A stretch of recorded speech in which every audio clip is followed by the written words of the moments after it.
Hello again, everybody. This is Ruben. Uh, I'm going to begin a series of videos called Root Talk. It's kind of a play off a section we have in our newsletter called Real Talk. And in this section, we dedicate certain articles, certain contributing writers to discuss topics in a very raw and uncut fashion, John the Baptist style writing.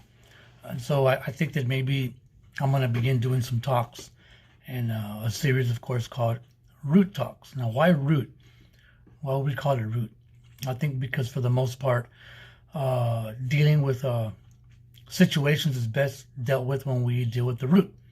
Instead of trimming fruit and addressing symptoms, let's get to the root of the problem. For example, we can talk about drug addiction, alcohol abuse, and you can take all the classes you want. But if you're not dealing with the root cause of why a person is turning to drugs and alcohol, then you're never going to get anything done. Again, you're chasing the wind. So getting to the root of issues is very important. I learned this a lot when I was in prison. It took me about a good 6 months once I got locked up to realize that, you know what, I need to stop being so angry and blame shifting. And I just did a lot of bad things when I was young. And a volunteer named Ted White got a hold of me in the county jail there in San Antonio, took me under his wing, and began to mentor and disciple me. And it was a wonderful experience, and I'm in debt to that man. And because of what he did, it sparked a fire inside of me.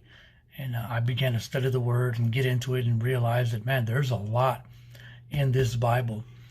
It truly is the only way and the only truth and the only life, the Word of God.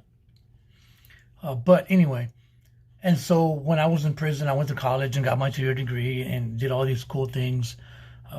It took me a while, even at that, to realize that there was something bigger at stake than just me getting saved and understanding the Bible and writing an article, writing a book. What was involved was me being able to take these gifts that God has given me and giving them back to the world. And I've done that through books and through a ministry. When I was there at the Torres unit, Rudy Garcia and I started the team program there in K-Wing in 2007. And it began a pattern of good works. Of course, it didn't go without its opposition. It didn't go without it being attacked and ridiculed. But Rudy had a vision. Rudy had a plan. He recruited me to join him, and we got it done. And the team program is still alive and well right now, doing great things, raising a generation of leaders.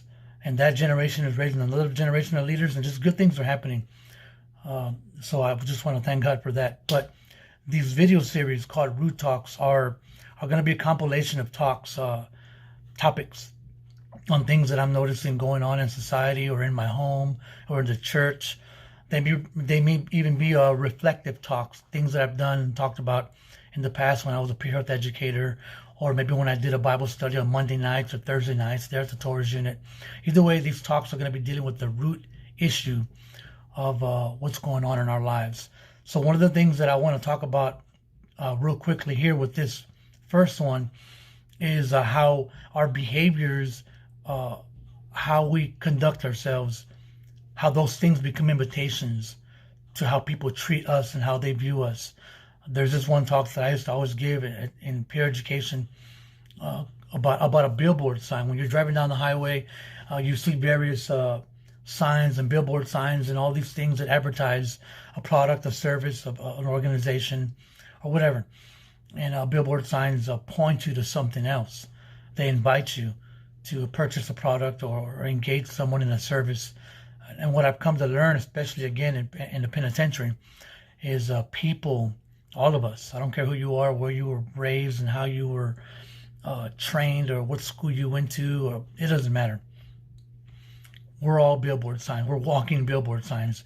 We're constantly advertising to other people who we are, what we believe. And in advertising that, we become inviters of sorts. For example, there's this one thing that would happen a lot in the penitentiary, something called the come on game. where a bunch of guys walk around and grab each other's butts and grab each other in the crotch area. And, it was a come on game. And, it was popular. I don't know if it's still going on right now, but it was a stupid game. People would play it all the time. Guys would get mad, but it was just a thing to do. In the 18 years that I was locked up, not one time did anybody address me with the word B or the word H or come and try to grab me in the private area. They didn't play the come on game with me. You know why? It wasn't because I was a Christian or because I was teaching the Bible, because there's a lot of guys who go to church and still play the come on game. People never came on to me and played with me like that because I never invited it. I never carried myself in a way that would broadcast to the dorms and to the people in the rec yard and convey a message that, hey, look, I can play with Ruben like that. I can talk to Ruben like that. It never happened, and it never will, because I don't advertise that. I don't carry myself that way. So using that example, how much sense would it make if I'm carrying myself in a very inappropriate manner as a man who doesn't conduct himself with integrity? I was just kind of loose and just doing things willy-nilly, just haphazardly, carrying myself in silly ways. And then someone starts treating me that way. How much sense would it make for me to get mad at that person for treating me exactly the way I was treating myself? How much sense would it make? Not very much. Why? Because the way I carry myself was telling people, hey, you can talk to me this way. Hey, you can treat me this way. So no matter how much I demand respect, if I don't carry myself with respect, then guess what? I'm not going to get the respect. And so when I don't get the respect and I get mad, it's really not right. Because if I want to be treated a certain way, then I got to treat myself that way. If I'm always, talking about how sexy and cool or weird or wild a certain thing is in my personal life, then when someone starts to talk about that thing also, I can't get mad because I invited that into my life. I invited that into my home. I used to see these guys have these pictures of their wives there in prison in various modes of dress. And they're, hey, look at my wife, look at my girlfriend, blah, blah, blah. And everybody's watching these dudes showing these pictures of their loved ones to other guys. So other guys are watching, and it would be crazy for that guy who's showing those nudes or those pictures to get mad when other people start talking about how crazy or how wild he is, or even ask him, hey man, can I get a look at that? Can I see your girlfriend in a bikini, or can I see your wife in her bra or whatever? It'd be kind of crazy for that man to get upset. Why? Because he invites that into his life. Same thing with us. If we carry ourselves, dress a certain way, talk a certain way, then we're going to invite, and here's this word that nobody likes, we're going to invite a stereotype.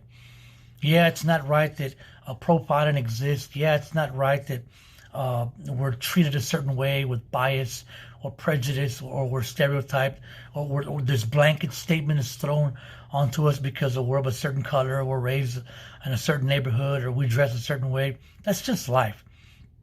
The best thing for us to do is to begin to carry ourselves in a way that is going to invite a different type of treatment. If I'm always sagging or listening to rap music or dressing in a certain way that historically it has been associated with the thug lifestyles or criminal activity, then I can't be upset when someone judges me for being a thug or being a criminal because I dress like one. I can't get mad. So if you're carrying yourself in a certain way, if you talk a certain way, if you do certain things, if you dress, if you hang out with certain people that are historically associated with certain behaviors, you can't get mad when you're judged for that. You're doing that to yourself. If you want to be looked at differently, then do things differently. If you don't want to be prejudged because of the way you dress or the way you talk or the way you walk, then do it different. It's just that simple. You can't expect to not be judged for a certain behavior if you associate yourself rather with that behavior. It doesn't make any sense. Why? Because we're walking billboard signs. We're always advertising to people who we are, what we believe, and what we value. So if you want different things from people, if you want people to talk to you differently, look at you differently, then talk differently, walk differently, heck, dress differently. It's just that simple.